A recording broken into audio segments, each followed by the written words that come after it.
kw'isoko ni ikiganiro mushikirizwa mukagitegurirwa n'urunani rw'amaradiyo radiyo Inzamba agateka kawe, radiyo RPA ijwi ry'abanyagihugu na radiyo televiziyo Renaissance.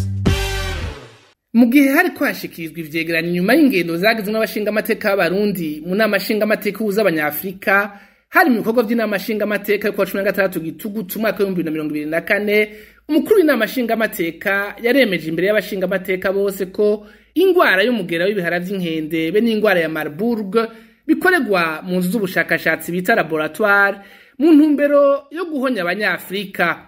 Ivyo akaba bivuze mu gihe iyo migeri imaze kwica abantu mu karere ka Afrika y'ubuseruko eka n'ahandi kw'isi. None ivyo yashikirije yoba yabivuze yisunze ubushakashatsi ubuhe? Mbega banonosoye ibijanye n'ingwara z'ibiza babivuga kwiki? Ivyo bibazo vyose nivyo tuza kurabira hamwe muri kino kiganiro kw'isoko, mukaba mugira mu gishikirizwe na Thierry Bigirindavyi. Kaze ukabutegeka canke witwa indongozi, ushaka karorero kezitereka natwe twagushima ibikorwa. Muri ivyo bikorwa vy'inama nshingamateka, intumwa z'abashingamateka zari zaserukiye Uburundi ku cicaro c'inama nshingamateka ya Afrika kiri muri Afrika y'Epfo zaramenyesheje umwitwarariko iyo nama nshingamateka ya Afrika ifise kugira muri Afrika haranduranwe n'imizi iyo migera y'inkende n'iya Marburg.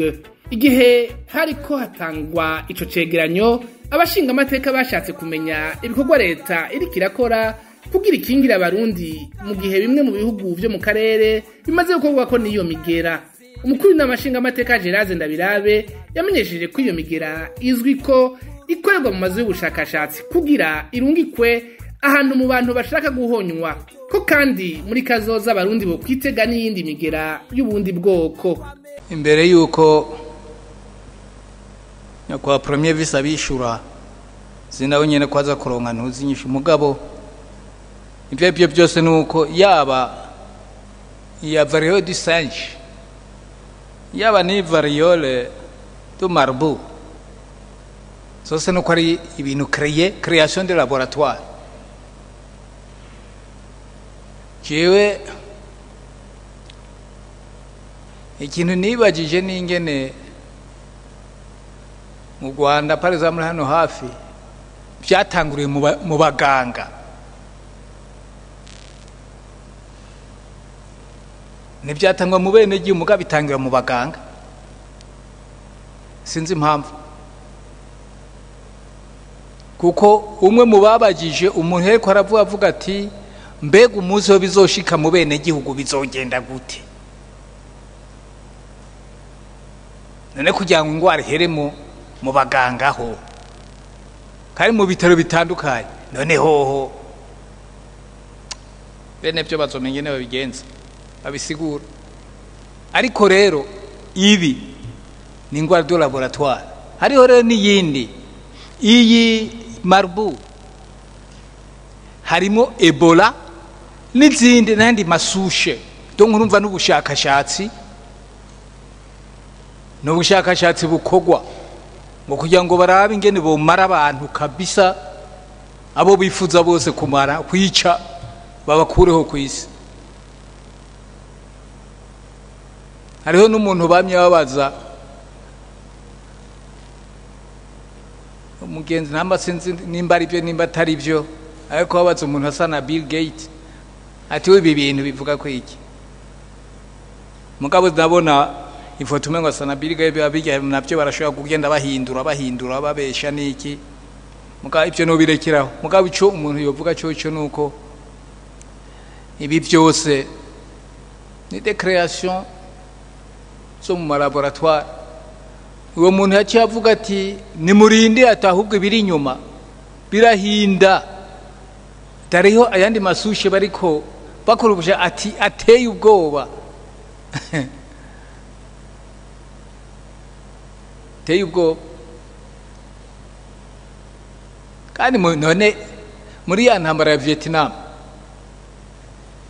icyo bise la pluie jaune yari iki? La pluie jaune mu ntambara ya Vietnam ibintu byamaze abantu yari iki? byari ibintu byo mu marecherche nk'ibi marecherche nk'ibi n'ubu rero abakora ubushakashatsi baracabukora abakora ubushakashatsi kugira ngo barabe mwebwe abirabure cyane cyane ingene bo bagabanya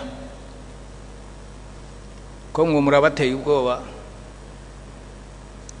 ngo murashaka yuko muzowatera iwabo ngo mukaza kubakoloniza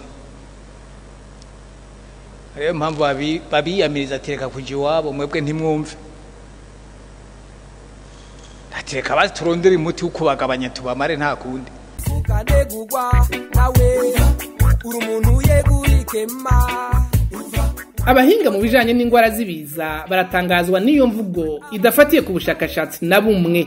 Komeko nakuze aributsa ko iyo migera iboneka mu gihe abantu bahuye n'ibikoko canke ibidukikije. Kugira ngo ingwara zitere zimwe ziza hato na hato hariho ibyo zikurikirana. Hari izi ngwara zifatanye n'ingene abantu bifashe ubu hagati yabo n'ibikoko ubu bisigaye bisohoka bitagira aho biba neza bikaja mu bantu bakaja muri byo bakaja kunywa amazi byanyoye bagasangira ntibagira amazi yo kunywa. Nivyo n'ibintu bituma abantu baja hamwe n'inyamaswa. Hanyuma kandi hakabaho nibi twita environnement, no kuvuga ihindagurika ry'ibihe n'ingene isi yagiye ihindagurika atabwinyagamburiro ivyo bikoko biheza ngo bironke vyibereho ukwavyo. No kuvuga ingwara zikaza z'udukoko twabudukoko tugenda nk'insazi canke utu tugenda hasi nk'utunyo, byaba ibikoko bigenda n'amagurane, byaba ibisimbagurika bijya nka kujya kw'inzige. Hakaba rero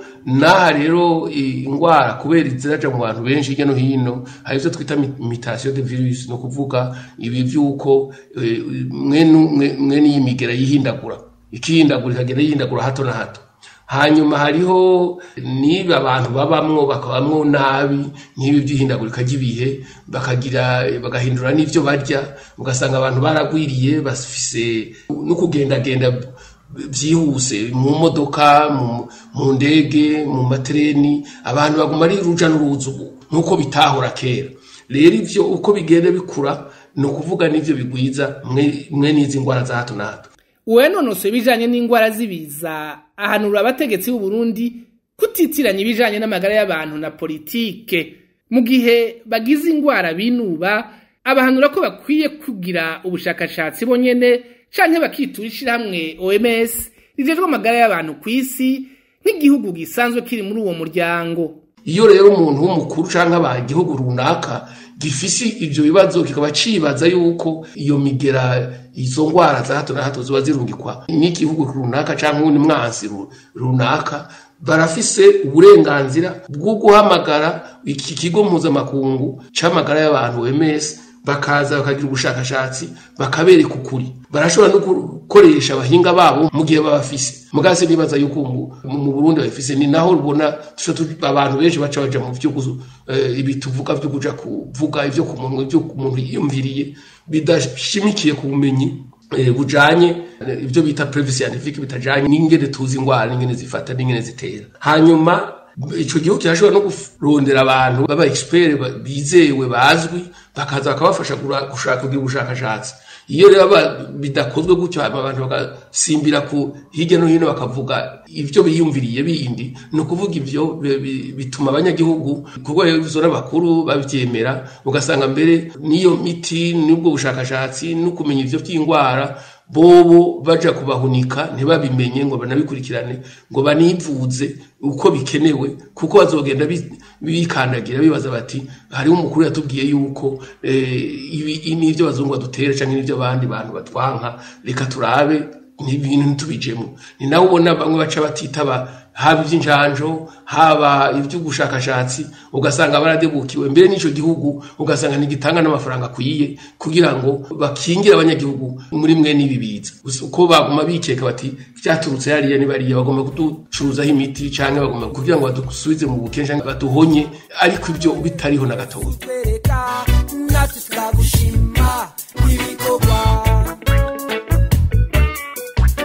mwejeje kwiyumvira ko mu bijanye n'ingwara hakwiye kwisungwa ibijanye n'ubushakashatsi buba bwarakozwe kugira inyishu zishobore gufasha mu gutandukanya ibijanye n'ubushakashatsi na politike. Nino hano duciye dusozerera kino kiganiro kw'isoko, mwariko mushikizwa na Thierry Bigirindavyi, naho ubutaha. Cari kiganiro kw'isoko.